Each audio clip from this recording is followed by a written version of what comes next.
guys, this is Chip with TNVC. We're going to be talking about the different types of night vision. There's three main types of night vision setups that guys come to us to get, and that's your head-mounted goggle system, your dedicated weapon scope, and then your clip-on night sight. So we're going to start off here with your head-mounted goggle system. There's several different types of goggles. You can have monoculars, you can have binoculars, etc., etc. This is PBS 31 binocular systems. So the idea here is you have a head mount or a helmet mount, and the way you use it is you'd put the device on your head,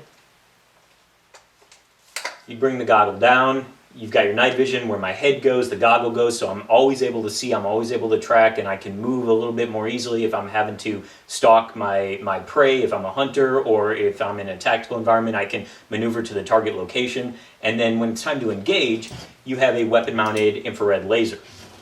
Now, I'm going to take this up so I can actually see y'all.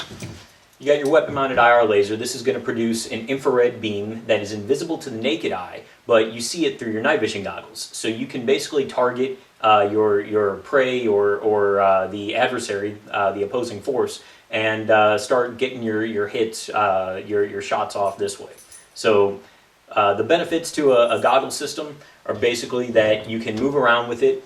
It's always on your head. You can better see and better maneuver around obstacles. So we're going to transition here off to a dedicated weapon sight. Now, this is a night vision scope. It's a dedicated 4X scope. This is based on the Raptor series. The pros and cons to the scopes are, number one, a lot of guys, especially in the commercial market, the hunting market, are used to having a scope on their rifle. They know what they're doing because you get behind the gun, and this is the position a lot of guys are comfortable with. So when you have a dedicated scope, you're already used to that sort of thing, and it's pretty much plug and play.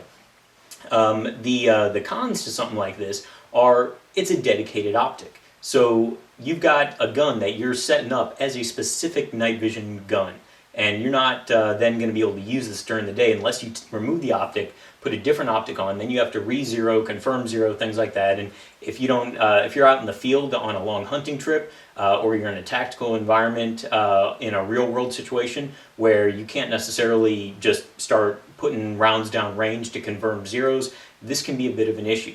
Otherwise, you're having to take two guns with you to accomplish the same thing. One gun set up for the day, one gun set up for the night.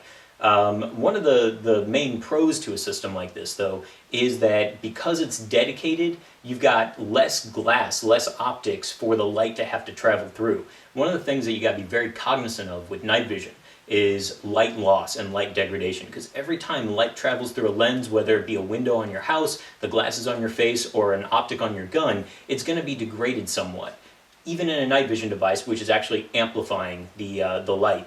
So when you've got a setup that is specifically designed as a night vision scope, you've got less lenses for the light to travel through, and then it gets amplified by the tube, so you're going to get academically a technically better image than you would in the next setup that I'm going to show you.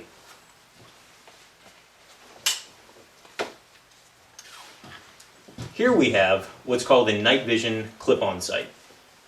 Now, the beauty of these is the versatility.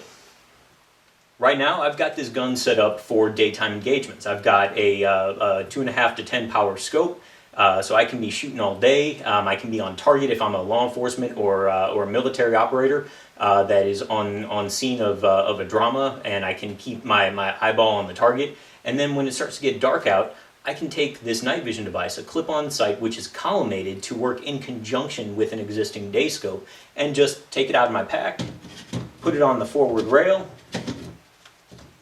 lock it down, and now I'm in line with everything, and now I've got night vision through the scope I'm already familiar with. I'm using the same dope that I have with the scope, and generally when you attach a clip-on sight, you're gonna have a little bit of a point of aim, point of impact shift, but that's to be expected no matter what kind of optic you have. Obviously, there are certain optics certain clip-on optics that are going to give you more shift than others. It's going to depend on the quality of the optic that you purchase, but the versatility of being able to have one gun for your fight or for your hunt and be able to have a separate device that once you get into your static position and you're ready to just start shooting, getting rounds on target, you can just pull this out when it gets dark out, attach it, and then hey, if you're out all night and the sun starts creeping up the next morning and you're still having to be on target,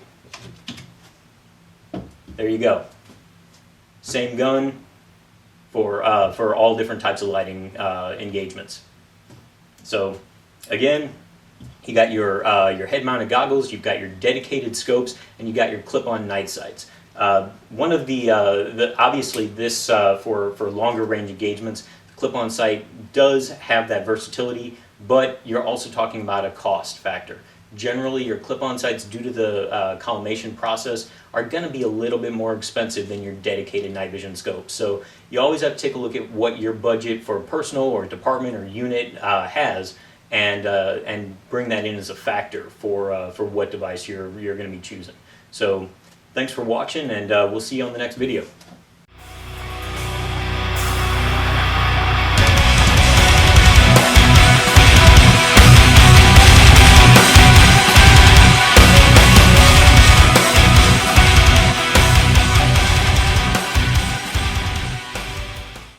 Hey guys, this is Chip.